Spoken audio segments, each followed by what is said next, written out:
Picture this. You've just watched a number cross 7 figures. Your investment account, your savings, $1 million.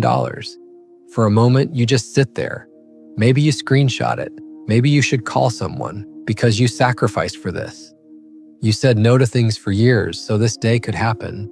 Here's the problem. That moment, the best financial moment of your life, is also when most people make the most expensive mistake they'll ever make.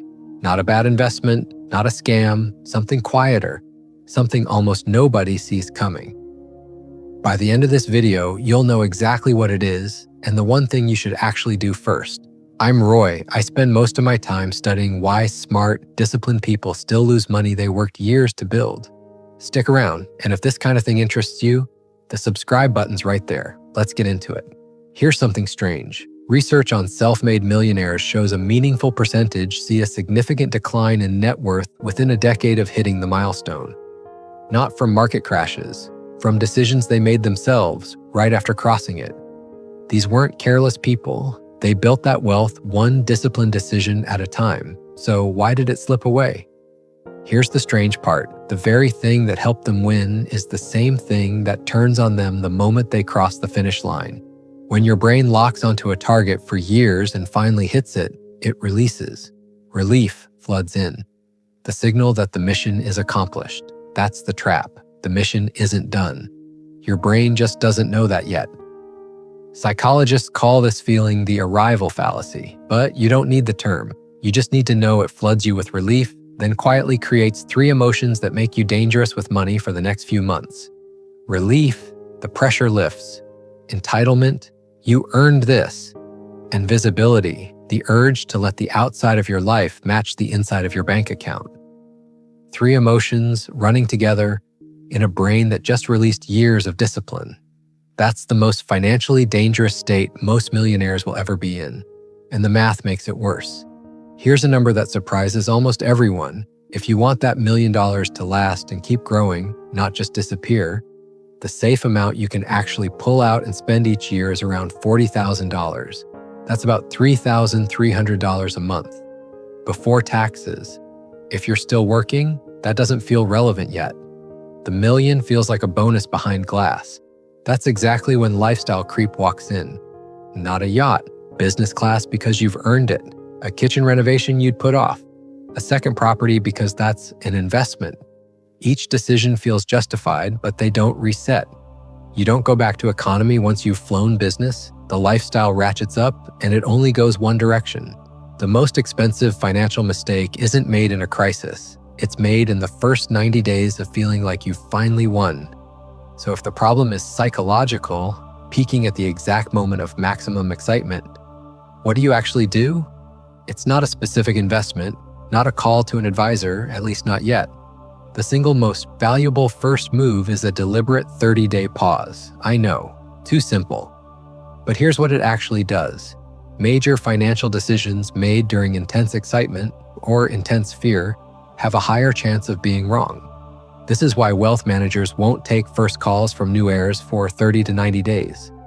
They know those first decisions are almost always the ones people regret.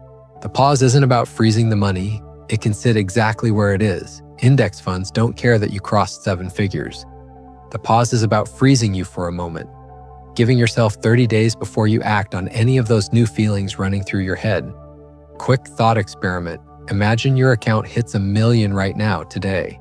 What's the first thought in your head? A purchase? A problem you'd solve? Someone you'd call? Whatever that impulse is, it needs to wait 30 days.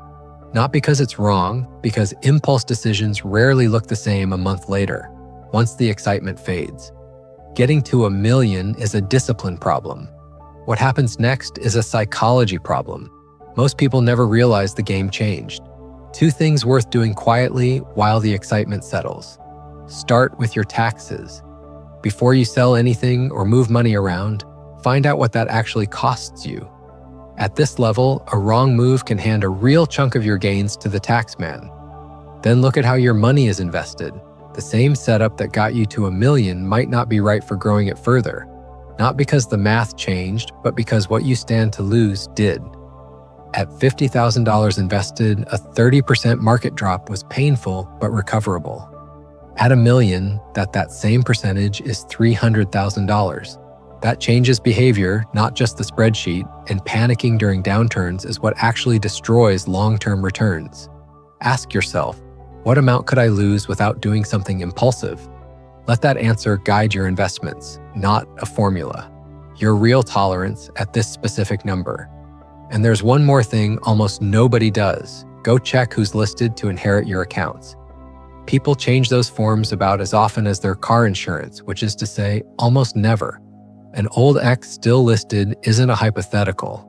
It happens constantly, and at this level, it's expensive. Getting to $1 million is a savings problem. Keeping it is a structure and psychology problem. Most people only prepare for the first one. Here's the part most finance channels never reach. I think it matters more than everything else combined. People who keep growing their wealth past $1 million aren't doing anything secret.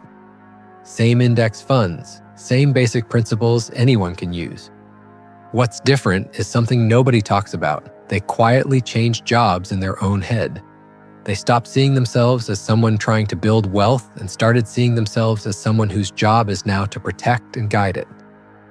Building is about accumulation. Every dollar that stays is a win. That identity served you brilliantly on the way to $1 million.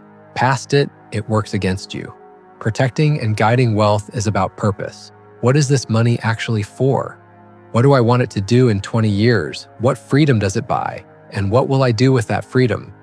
And if you don't answer that question, something else will answer it for you. Usually that something is status, a bigger house, a nicer car, the things that quietly say to everyone around you and to yourself, I made it. I felt that pull myself.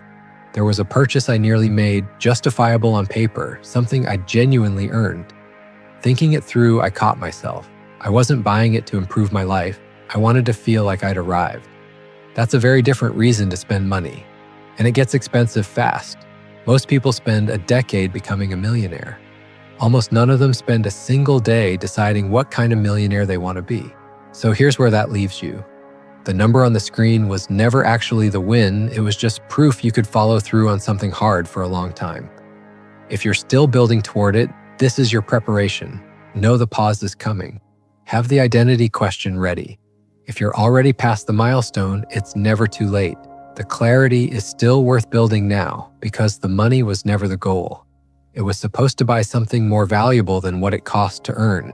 Options, time, freedom. The ability to say no to what doesn't matter and yes to what does. None of that happens automatically the moment the number hits 7 figures. It happens when you know what the money is for. The first $1 million is about discipline. Everything after it is about clarity.